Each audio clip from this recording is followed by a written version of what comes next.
আমন্ত্রণ দেশ বাংলায়, আপনাদের সঙ্গে আছে আমি সাবিনা সুলতানা। শুরুতে সংবাদ শিরোনাম। প্রসূতি সেবা ও সিজারিয়ানে সাধারণ মানুষের আস্থা অর্জন করছে ব্রাহ্মণবাড়িয়ার কসবা উপজেলা স্বাস্থ্য কমপ্লেক্স। বেড়েছে সিজারের সংখ্যা। এবং চাঁদপুরে সড়কের পাশের প্রায় শতাধিক অবৈধ স্থাপনা ব্যবসা প্রতিষ্ঠান উচ্ছেদ, অভিযান অব্যাহত রাখার ঘোষণা।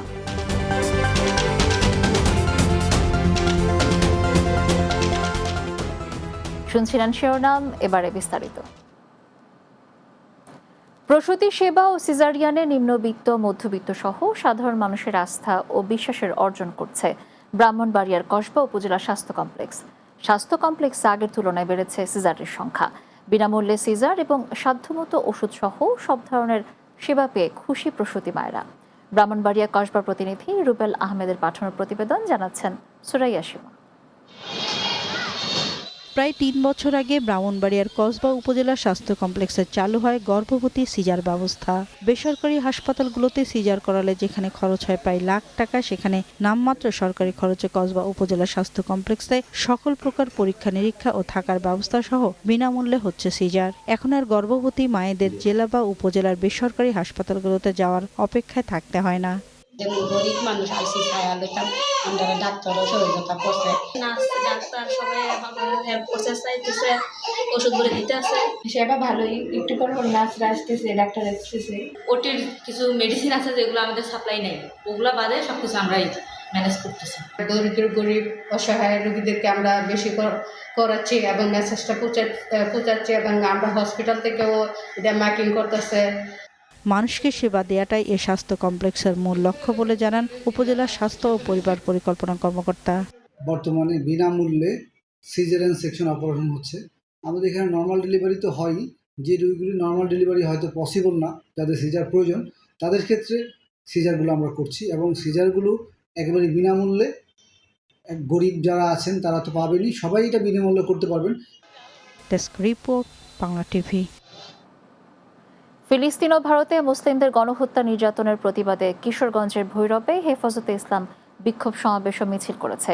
ঢাকা সিলেট মহাসড়কের ভৈরব বাসস্ট্যান্ড নুরানি মসজিদের সামনে এই বিক্ষোভ সমাবেশ অনুষ্ঠিত হয়। বাজিতপুর ইমাম ও উলামা পরিষদের সভাপতি মাওলানা আব্দুল আহাদের সভাপতিত্বে এতে বক্তব্য রাখেন খেলাফতে মজলিস ভৈরব উপজেলা শাখার সভাপতি মাওলানা সাইফুল ইসলাম সাহেল, ভৈরব ইমাম উলামা পরিষদের সাধারণ সম্পাদক মাওলানা ইনায়েতুল্লাহ ভৈরবী সহ অন্যরা।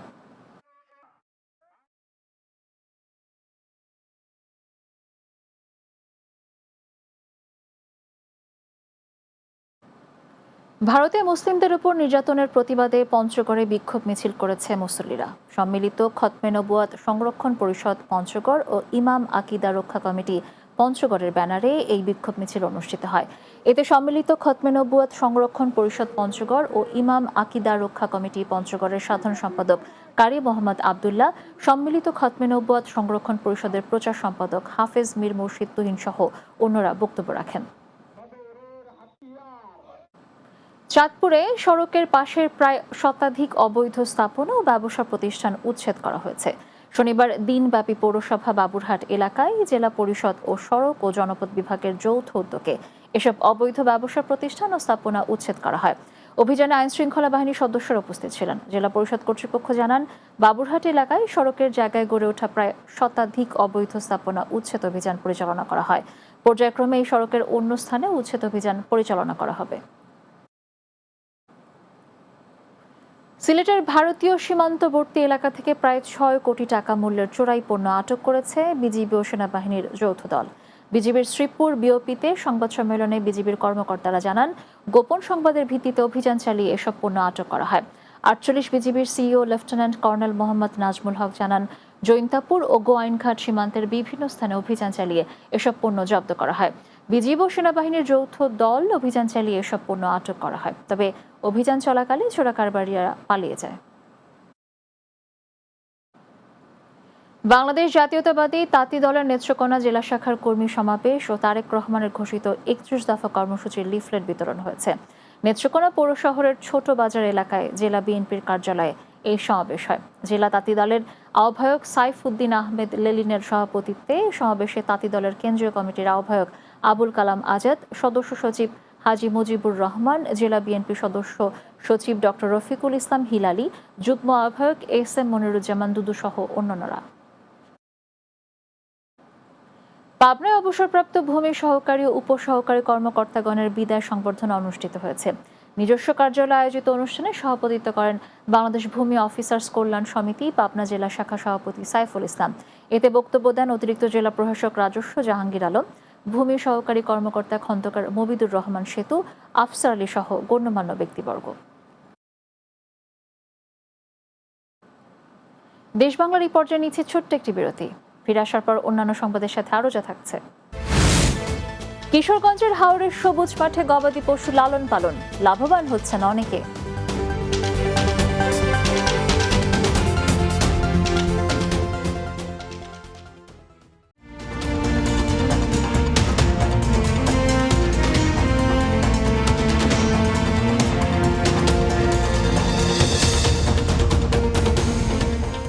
বিরতির পর দেশ বাংলায় স্বাগত আরও একবার। ভূমিদস্যু নিপাত যাক, কায়েতপাড়াবাসী মুক্তি পাক, অবৈধভাবে বালুর ভরাট বন্ধ করো, এই স্লোগানে নারায়ণগঞ্জের রূপগঞ্জে মানববন্ধন ও বিক্ষোভ মিছিল অনুষ্ঠিত হয়েছে। উপজেলার ইছাখালী বাজারে কায়েতপাড়া ইউনিয়নবাসী ও জমির মালিকদের ব্যানারে মানববন্ধন ও বিক্ষোভ মিছিল অনুষ্ঠিত হয়। বিক্ষোভ মিছিলে বক্তারা বলেন, একটি মহল কায়েতপাড়া ইউনিয়নের মধ্যে আবাসিক প্রকল্পের নামে অধিকাংশ জমি ক্রয় না করে 2 ফসলি বা 3 ফসলি জমি ড্রেজারের মাধ্যমে বেআইনিভাবে বালু দিয়ে ভরাট করে ফেলেছে। আবার কোনো কোনো জমির মালিককে না জানিয়ে এবং তাকে কোনো ক্ষতিপূরণ না দিয়ে লাল নিশানা উড়িয়ে রাস্তা নির্মাণ করা হচ্ছে, যা আইন ও সংবিধান বহির্ভূত। এসব বন্ধে প্রশাসনের হস্তক্ষেপ কামনা করেন তারা। নারী বিষয়ক সংস্কার কমিশনের কুরআন বিরোধী প্রতিবেদন ও কমিশন বাতিল সহ 5 দফা দাবিতে বিক্ষোভ করেছে হেফাজতে ইসলাম বাংলাদেশ ময়মনসিংহের ভালুকা উপজেলা শাখা। ভালুকা বাসস্ট্যান্ড এলাকা থেকে একটি বিক্ষোভ মিছিল বের হয়, পরে ঢাকা ময়মনসিংহ মহাসড়কের বিভিন্ন অংশ প্রদক্ষিণ করে। এতে ইত্তেফাকুল উলামা ভালুকা উপজেলা শাখার সভাপতি মুফতি আমিনুল শেখের সভাপতিত্বে ও সাধারণ সম্পাদক মামুনুর রশিদ খানের সঞ্চালনায় বিভিন্ন পর্যায়ের নেতৃবৃন্দ বক্তব্য রাখেন। বরগুনার তালতলীতে চেকপোস্ট স্থাপন করে যানবাহন ও যাত্রীদের তল্লাশি চালিয়েছে যৌথ বাহিনী। শনিবার তালতলী ফায়ার সার্ভিস স্টেশনের সামনে তল্লাশি চালানো হয়। নৌবাহিনীর কন্টিনজেন্টের তালতলী সহকারী কর্মকর্তা এম ফারহান আলী এবং তালতলী থানার এসআই সুশান্ত বিশ্বাসের নেতৃত্বে যৌথভাবে এই চেকপোস্ট পরিচালনা করে। চেকপোস্টে মোটরসাইকেল, মিনি ট্রাক, বড় ট্রাক, অটোরিকশা, প্রাইভেট কার ও যাত্রীবাহী বাসের কাগজপত্র যাচাই সহ সন্দেহভাজন ব্যক্তিদের মালামাল তল্লাশি করা হয়। কিশোরগঞ্জের হাওরে সবুজ মাঠে চলছে গবাদি পশুর লালন পালন। অলওয়েদার সড়কের 2 পাশে দেখা মিলবে বিস্তৃত পতিত জমিতে শত শত গরুর ঘাস খাওয়ার দৃশ্য। শুষ্ক মৌসুমে হাওরে গবাদি পশু পালনে লাভবান হচ্ছেন অনেকে। কিশোরগঞ্জের কটিয়াদি পাকুন্দিয়া প্রতিনিধি সৈয়দ মুরসালিন দারা শিকর প্রতিবেদন জানাচ্ছেন সুরাইয়া সীমা। কিশোরগঞ্জের মিঠামইন উপজেলার বিস্তীর্ণ হাওরের মাঠে জায়গায় জায়গায় এখন গবাদি পশুর বিচরণ। দিন জুড়ে গরুর ছোট ছোট পালের দেখা মেলে এখানে। এক একটি পালে 5 থেকে 10টি গরু থাকে। পানি কমে যাওয়ার পর শুকনো মৌসুমে হাওরের বুকে বিভিন্ন জাতের ঘাস বেড়ে ওঠে। সেই ঘাসকে পুঁজি করে কয়েক মাস মেয়াদি গরু লালন পালন করে থাকেন এখানকার প্রান্তিক কৃষক খামারিরা। আমরা মনে করেন বাইরের কোনো খাওয়ান খাওয়াই না, আমরা বাইরের কোনো খাদ্য খাওয়াই না, আমরা যদি খালি ঘাসের উপরে নিব। আওয়ারের মাঝখানে আমরা 3 জন তাহি 83টা গরু বাইরের খাওয়াই না, আমরা ঘাস পালন হয়ে খাওয়াই। 9টা গরু আছে বাজাতে কিনে আনছি, এই ঘাস খাওয়াই। ঘাস খাওয়া আমরা আবার কোরবানি দেবে সুম, কারণ আমাদের হাওরে পালিত গরুর আমাদের খরচ কম। হাওরের ঘাস দিয়ে এবারও অনেক লাভবান আছি।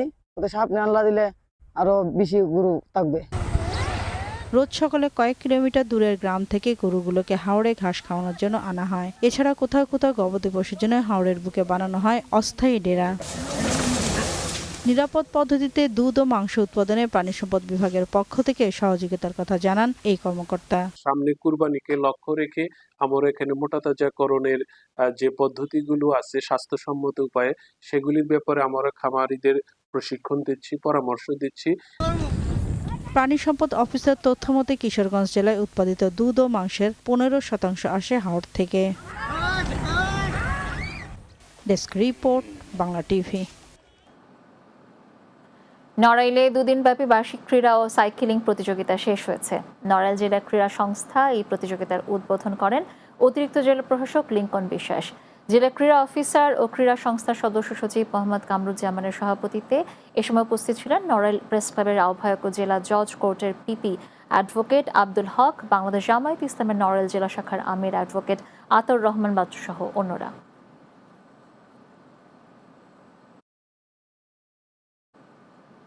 শেষ করছি দেশ বাংলা, তবে যাওয়ার আগে সংবাদ শিরোনামগুলো জানিয়ে দিচ্ছি আরও একবার। প্রসূতি সেবা ও সিজারিয়ানে সাধারণ মানুষের আস্থা অর্জন করছে ব্রাহ্মণবাড়িয়ার কসবা উপজেলা স্বাস্থ্য কমপ্লেক্স, বেড়েছে সিজারের সংখ্যা। চাঁদপুরে সড়কের পাশের প্রায় শতাধিক অবৈধ স্থাপনা ও ব্যবসা প্রতিষ্ঠান উচ্ছেদ অভিযান অব্যাহত রাখার ঘোষণা। এবং কিশোরগঞ্জের হাওড়ের সবুজ মাঠে গবাদি পশু লালন পালন, লাভবান হচ্ছেন অনেকে।